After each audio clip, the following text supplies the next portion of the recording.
आज की इस वीडियो में क्लास 6 की साइंस का 9th चैप्टर सजीव विशेषताएं एवं आवास के प्रश्न उत्तर देखेंगे। पहला प्रश्न, आवास किसे कहते हैं? आंसर है इसका, किसी सजीव का वह स्थान जिसमें वह रहता है आवास कहलाता है। अपने भोजन, वायु, शरण स्थल और अन्य आवश्यकताओं के लिए जीव अपने आवास पर निर्भर करता है। आवास का मतलब है वास स्थान। विभिन्न प्रकार के पौधे एवं जीव जंतु एक ही आवास में संयुक्त रूप से रह सकते हैं। जैसे स्थलीय आवास में हिरन, शेर, हाथी, खरगोश, घास, वृक्ष पाए जाते हैं। इस जहाँ रहते हैं हमारे आसपास बहुत से वृक्ष होते हैं, पौधे होते हैं, जीव जंतु होते हैं, वो सबका क्या है?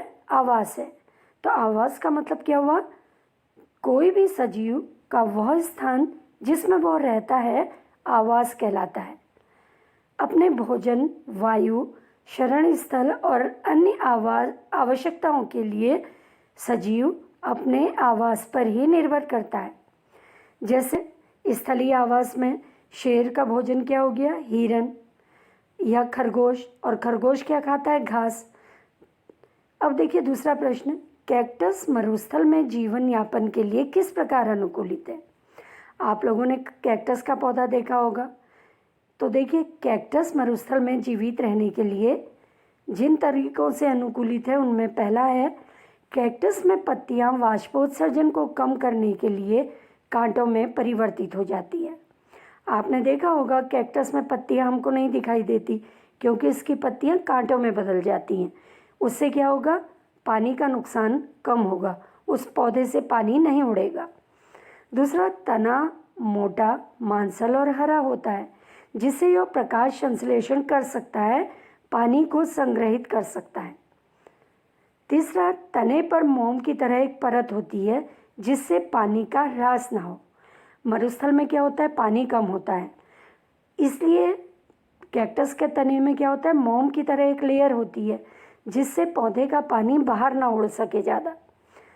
चौथा है, कैक्टस की जड़ें लंबी होती हैं जिससे वह गहराई से पानी को अवशोषित कर सके।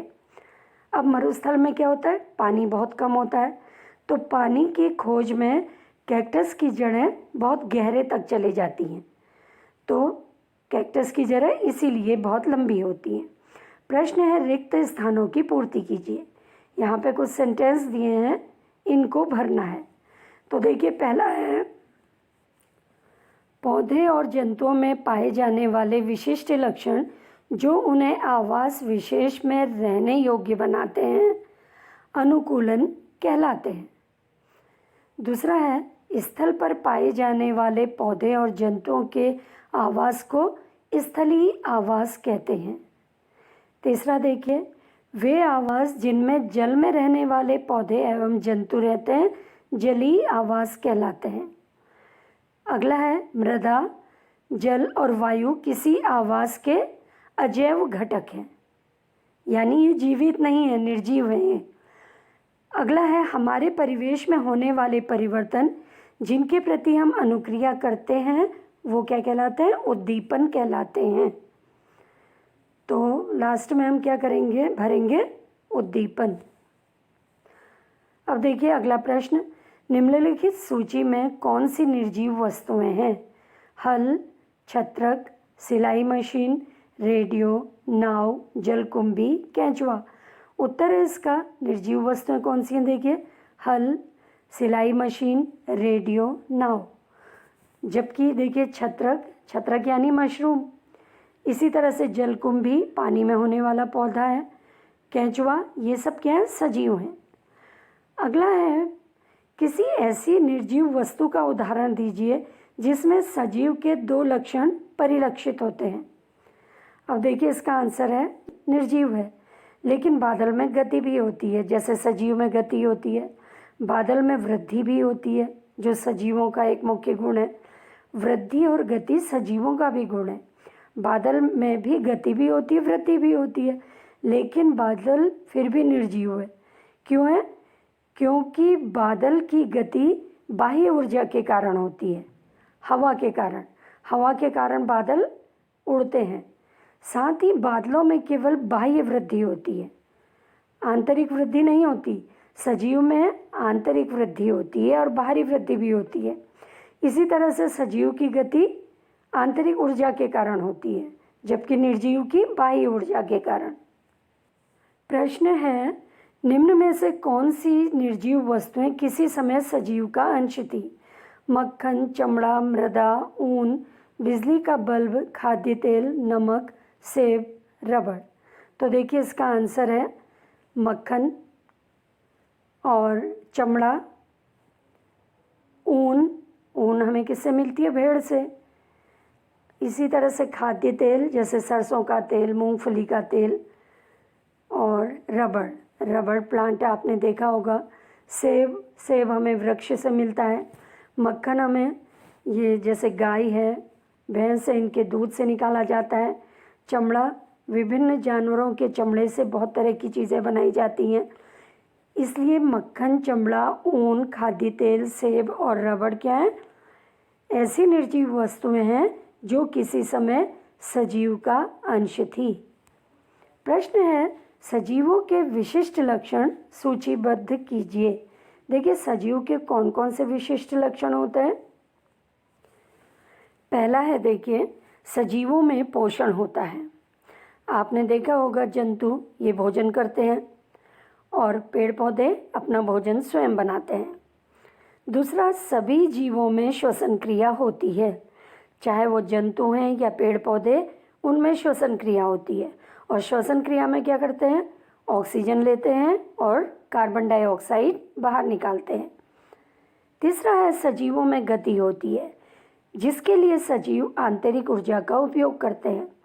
हमें आंतरिक ऊर्जा कहाँ से मिलती है? भोजन से। जब हम भोजन करते हैं, श्वसन के बाद जो ऊर्जा निकलती है उसी से हम गति करते हैं। चौथा है, सजीव में आंतरिक और बाह्य वृद्धि होती है। सजीव में क्या होता है? आंतरिक के साथ साथ बाह्य वृद्धि भी होती है। सजीवों में उत्सर्जन होता है, यानी जो हमारे शरीर में हानिकारक पदार्थ बनते हैं उनके लिए एक उत्सर्जन तंत्र होता है।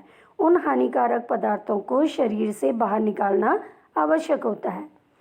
जीवों में प्रजनन होता है, यानी जीव अपने समान संतति उत्पन्न कर सकते हैं। जैसे बिल्ली है, वो बच्चों को जन्म देती है। जो बच्चे हैं बाद में क्या होंगे? बड़े होकर बिल्ली बनेंगे। अगला है, सजीव उद्दीपन के प्रति अनुक्रिया करते हैं, यानी जैसे हमारे हाथ में अगर कोई गर्म चीज़ लगती है, हम क्या करते हैं? हाथ हटा देते हैं। इसी तरह से पेड़ पौधे क्या होते हैं? जिधर को सूर्य का प्रकाश आता है उधर की ओर को वृद्धि करते हैं। प्रश्न है, घास के मैदानी क्षेत्रों में रहने वाले जंतुओं को अपना अस्तित्व बनाए रखने के लिए तीव्र गति क्यों आवश्यक है? देखिए, जानवरों के लिए घास के मैदान में जीवित रहने के लिए तीव्र गति आवश्यक है। ये इसलिए है क्योंकि वे अपने दुश्मनों से खुद की रक्षा कर सकते हैं तथा वह अपने शिकार को आसानी से पकड़ सकते हैं। घास के मैदान में वृक्षों की संख्या बहुत कम होती है, जिससे जानवरों को छुपने की जगह नहीं मिल पाती। छुपने की जगह न मिलने के कारण यहाँ के जानवरों को अपने शत्रु से बचने के लिए तीव्र गति से भागना पड़ता है। आपने देखा होगा घास के मैदानी क्षेत्रों में हिरन और खरगोश जो रहते हैं वो बहुत तेज़ी से दौड़ते हैं। उनकी गति बहुत तेज होती है, जिससे वो अपने को शेर, चीता या बाघ इनसे आसानी से बचा सकते हैं। तो इस तरह से आपने इस चैप्टर में सजीवों के से संबंधित प्रश्न उत्तर समझे।